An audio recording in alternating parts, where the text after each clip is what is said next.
Está no ar Porto e Negócios, o nosso espaço semanal para que possamos debater assuntos importantes em relação aos portos mundiais, portos do Brasil e principalmente em relação ao Porto de Santos. Eu sou o Maxwell Rodrigues e fico com você nesta próxima meia hora. Gostaria de deixar um abraço a todos os telespectadores que mandam mensagens para nós aqui do Porto e Negócios, falando em relação ao nosso programa e principalmente a qualidade da pauta que trazemos diretamente para você. Essa semana vamos debater exclusivamente a questão de cargas líquidas e para isso eu recebo o presidente da BTL, Associação Brasileira de Terminais Líquidos, Carlos Coppitti. Carlos, obrigado mais uma vez pela presença aqui juntamente conosco. Olá, Maxwell, obrigado pelo convite. É sempre um prazer poder colaborar com esse programa tão difundido já na nossa mídia especializada, principalmente com informações sempre muito bem embasadas sobre o sistema portuário, logística, em todo o cenário nacional. E, obviamente, nós estamos vivendo hoje um período de transformação do setor de líquidos, que com grande parte de importação hoje dos derivados, se tornou um player muito importante na questão do abastecimento de energia do país. Carlos, a gente vai explorar bastante esse ponto, mas antes de entrarmos diretamente nesta questão, desta mudança na qual você mencionou, na última vez que você esteve aqui, após a apresentação do programa, muitas pessoas me pararam na rua e me questionaram em relação à BTL, ao papel da BTL ou aos papéis da BTL. Será que você poderia contribuir com os nossos telespectadores e explicar qual é efetivamente o papel ou os papéis da Associação Brasileira de Terminais Líquidos? Claro, um grande prazer. A BTL, que é a Associação Brasileira de Terminais de Líquidos, é uma associação brasileira com sede em Santos. Ela já é uma das associações portuárias brasileiras, é a mais antiga, que ela foi fundada em 1981. Então, nós já temos aí um longo caminho percorrido. E ela congrega terminais de líquidos do Brasil inteiro, Nós temos associados de Manaus até o Rio Grande.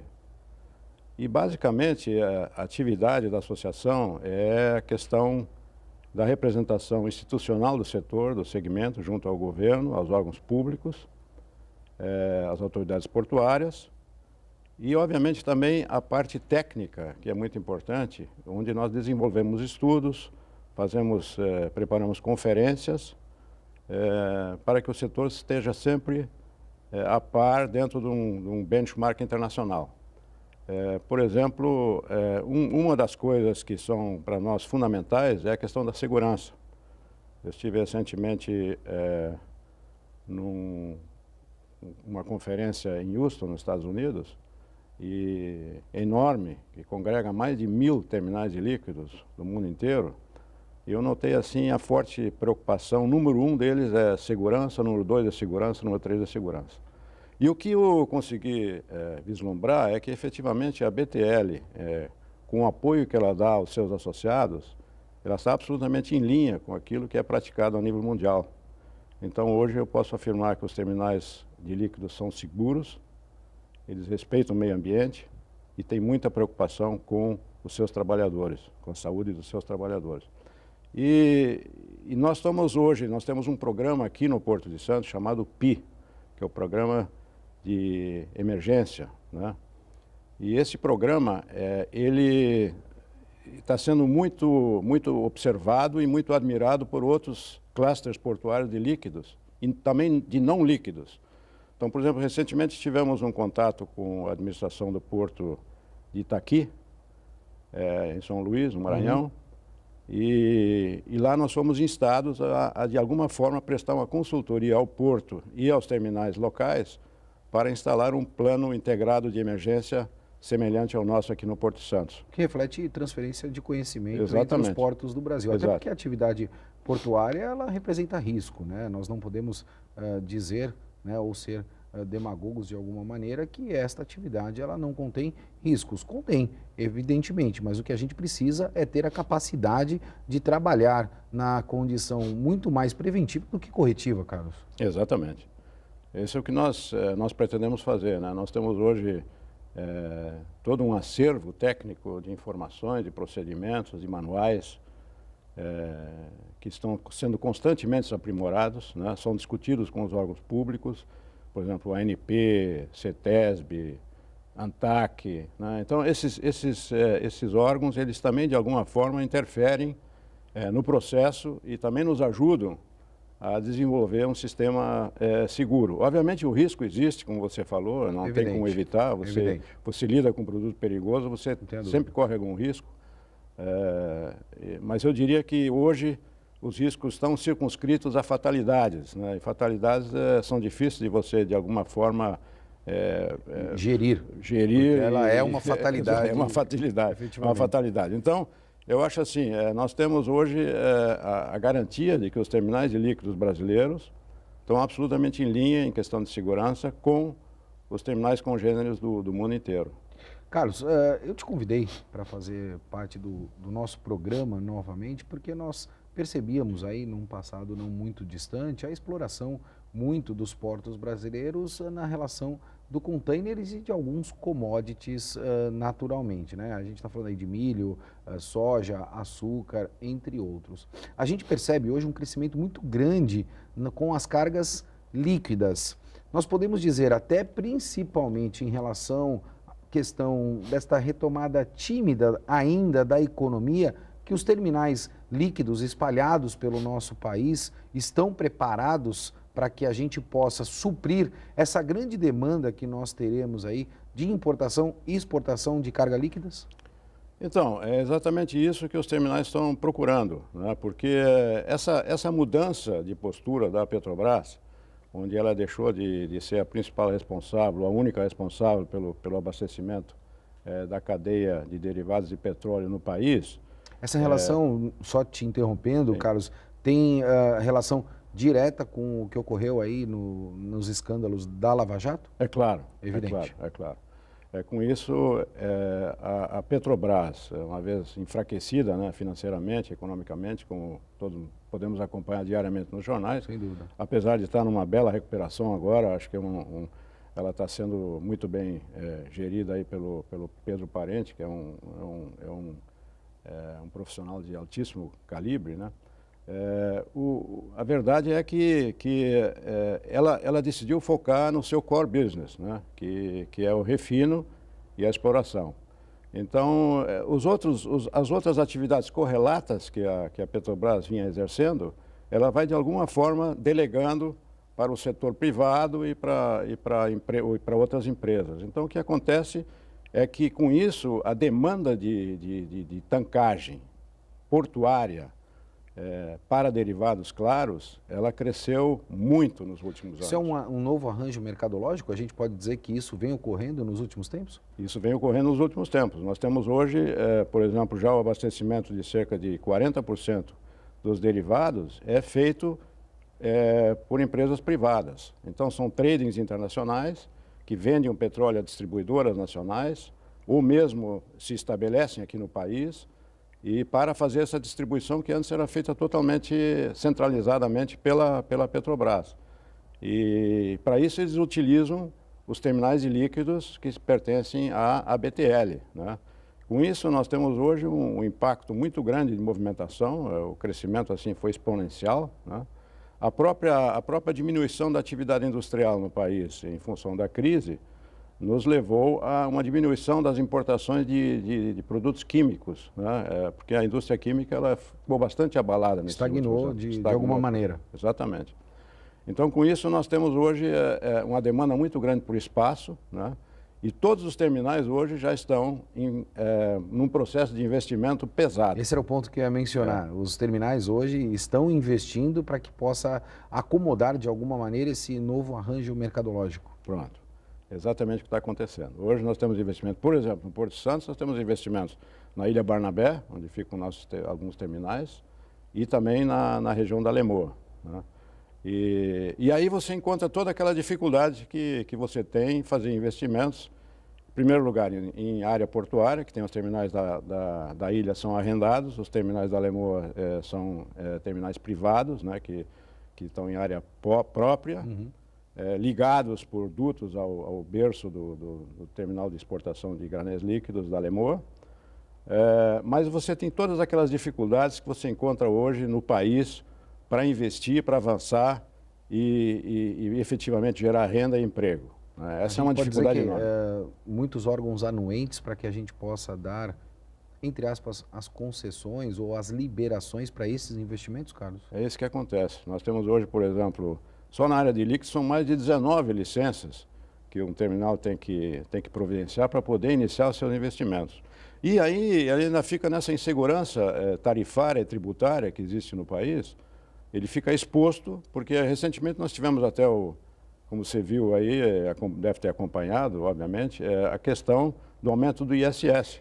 Nós fizemos o nosso último programa com o presidente da Câmara de Santos e com o Mike Seeley, gerente da Stolthaven, e debatemos muito em relação a essa questão do aumento do tributo, com a perenidade do investidor, né? Ou seja, o investidor não tem a segurança efetiva daquele investimento e o time de payback do retorno daquele investimento em virtude dessas mudanças de rota no meio do caminho. É o que a gente vem observando, né? Eu acho que realmente é uma coisa extremamente frustrante para o investidor, botar a mão no bolso, investir pesado para gerar renda, gerar emprego, gerar desenvolvimento e ser tolhido por uma série de medidas que são tomadas pelos governos aleatoriamente, reajustando impostos, ameaçando com aumento de impostos, porque muitas vezes você vê isso, eu vou ter que fazer um aumento brutal de impostos. Nós ouvimos isso seguidamente nos jornais.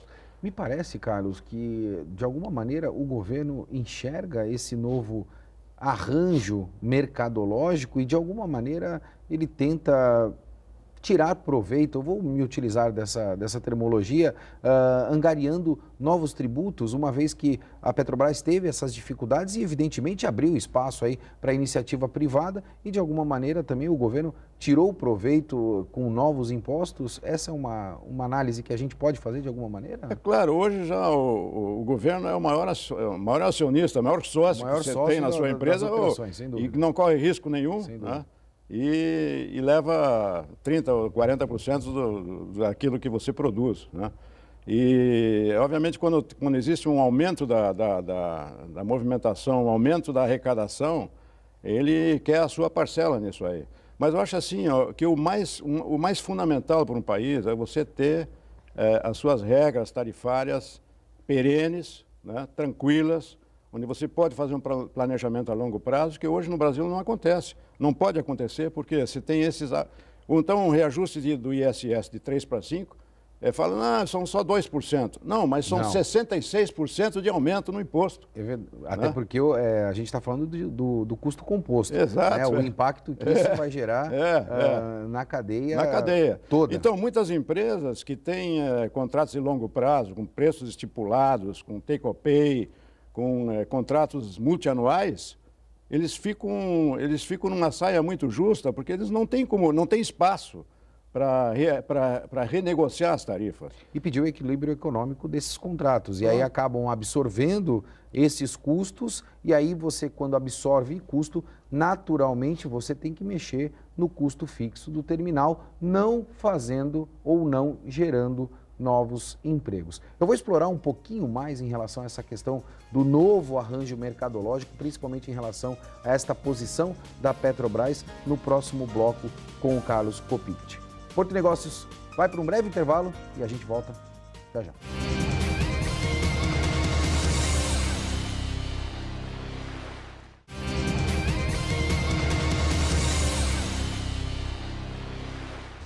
Estamos de volta com o Porto e Negócios, eu sou o Maxwell Rodrigues e não esqueça de acessar o nosso site e deixar lá a tua sugestão de pauta, o teu comentário, para que possamos debater aqui no nosso programa. Essa semana recebo Carlos Coppict, presidente da BTL, Associação Brasileira de Terminais Líquidos. Carlos, no último bloco a gente explorou aí inúmeros temas e falamos muito em relação a esse novo arranjo mercadológico que nós temos nas cargas líquidas. Nós sabíamos aí em relação ao pré-sal, os anúncios que houveram naquela época, onde o barril de petróleo beirava aí a $50 e iria naturalmente trabalhando, né, dentro desse ticket médio, se assim eu posso colocar. Hoje nós estamos aí com o valor praticamente duplicado em relação a isso, o que inviabiliza a exploração. Feito isso, nós estamos importando muito material para que possamos, de alguma maneira, refinar esse produto no Brasil. Esse novo rearranjo vai perdurar por muito tempo ou a gente, de alguma maneira, vai conseguir voltar à questão da exploração do pré-sal também, na tua visão, Carlos? Olha, eu acho assim, eu tenho acompanhado as conversas no Ministério das Minas e Energia. Lá tem um grupo formado chamado Combustível Brasil. Ele é integrado pelos principais secretários do Ministério e a preocupação principal deles é a segurança energética. E o reconhecimento tanto do Ministério das Minas e Energia quanto também da ANP é que efetivamente essa situação de importação ela veio para durar bastante tempo. Porque nós podemos explorar, nós podemos produzir o petróleo, mas hoje nós não temos capacidade de refino para ele. Então o Brasil deixou de investir nas refinarias, né? O que se tentou fazer, nós todos acompanhamos pelos jornais, não deu certo, infelizmente, e com isso o país ficou deficitário em combustíveis. Nós temos que pensar no seguinte: se o país crescer 2%, já vai consumir o dobro, né? Porque ele cresceu 1% daquilo que foi adicionado, vai precisar adicionar o dobro. Então a pressão em cima dos terminais privados para movimentação vai continuar muito grande por vários anos. E essa, inclusive, é a razão pela qual os terminais todos estão fazendo os investimentos. Agora, o governo precisa deixar os terminais trabalharem, precisa deixar as empresas trabalharem. Se você observar hoje, por exemplo, eu vi esses dias uma informação muito interessante, que desde a Constituinte de 88, o Brasil criou, a nível federal, municipal e estadual, 5,5 milhões de regras de tributação diferentes. Só. Né? Faz uma conta aí por ano, é um número absurdo, astronômico. Né? É absurdo. É capaz de dar alguma coisa por hora. Né? É absurdo. Então, realmente, eu trabalhei numa empresa multinacional e a grande preocupação do pessoal lá de fora era exatamente essa questão da não confiabilidade no sistema tributário. E a gente fica com uma inquietude, Carlos, porque a gente sabe, você é uma pessoa que viaja muito, não só pelo Brasil, mas internacionalmente também, da alta disponibilidade de investimento, porque o Brasil ainda tem um gap muito grande de demandas que nós precisamos fazer e a gente sabe, até porque acabamos viajando muito também para fora do país, que existem investidores internacionais que querem fazer esses investimentos, seja até propriamente nessa questão do refino. Você mesmo mencionou que nós tivemos problemas em relação a estas obras dessas refinarias, em relação ao que houve no escândalo da Lava Jato, e poderia-se, de alguma maneira, chamar a iniciativa privada para dar continuidade nestas obras. Seria uma grande alternativa, Carlos? Eu acho que você tocou num ponto fundamental, importantíssimo. É a questão da confiabilidade do país para se fazer investimentos. É o que o Brasil precisa hoje e não está encontrando. E não consegue provar para o ente lá fora que tem o dinheiro para investir. Ele vai em outras nações emergentes para investir seu dinheiro lá, porque no Brasil ele não tem garantia. Porque aqui você muda o cenário tarifário, tributário, você vai mudando de acordo com o vento. E parece que o investidor é o inimigo do processo, né? Esse é o grande problema, você é visto sempre como o grande inimigo, né? Então, por exemplo, eu fiquei agora, só para ficar aqui na nossa realidade local, municipal, essa questão do reajuste do ISS, né? Onde o prefeito municipal, ao tomar uma atitude dessas, simplesmente reajustando, sem uma conversa prévia, sem uma pergunta sequer, dizer assim, vem cá, vai impactar, não vai impactar, vai levar carga para outros portos, porque isso não foi acompanhado por outros portos. O nosso principal porto competidor hoje para líquidos é o Porto de Paranaguá. Eu ia tocar nesse assunto. Estamos perdendo, de alguma maneira, espaço para outros portos, o Porto de Santos, Carlos? Estamos perdendo, é óbvio que vamos continuar perdendo, que lá em Paranaguá continua sendo 3%, né? Então, essas coisas têm que ser discutidas com o setor que gera o emprego e a renda e que paga os impostos do município, para que, no fim, isso não acabe sendo um tiro no pé. E aí eu achei estranho, porque ele teve o apoio dos sindicatos dos trabalhadores portuários. Quer dizer, o pessoal não tem nem o alcance para pensar, eu acho melhor não apoiar o prefeito nessa, porque pode acabar com os nossos empregos, vai diminuir o movimento de carga, mas ninguém pensa, todo mundo corre lá e dá o seu apoio, vai na Câmara. Existe, Carlos, de alguma maneira, uma soberba dentro deste processo? Por que eu falo soberba, né? Porque o Porto de Santos sabe hoje que boa parte ou grande parcela do mercado consumidor está no estado de São Paulo. A gente viaja muito para outros portos do Brasil, eu não estou falando portos internacionais, mas portos do Brasil, e a gente percebe que esses portos também vêm investindo na questão de infraestrutura e o escoamento de carga vem ocorrendo de uma forma, eu vou até assim dizer, silenciosa. Esses portos não vêm fazendo muito barulho, mas eles vêm crescendo vertiginosamente. Eu não estou falando só do Porto de Paranaguá, a gente acompanha agora o Porto de Itapuá também fazendo investimentos de expansão no Porto de Itapuá. Isso demonstra que cargas estão sendo destinadas para aqueles portos. Nós não estamos falando aqui especificamente de uma concorrência desleal, mas uma concorrência que existe e na qual o Porto de Santos precisa se preparar. Nós estamos, de alguma maneira, míopes dentro desse processo, Carlos? Nós estamos míopes dentro desse processo, sem dúvida nenhuma. Eu acho que o governo, né, os órgãos responsáveis pela administração portuária, eles hoje ainda não chegaram a essa visão, não tiveram essa inteligência de captar essa necessidade de efetivamente estarem preparados para deixar os portos públicos também nas mesmas condições dos portos privados e terminais privativos.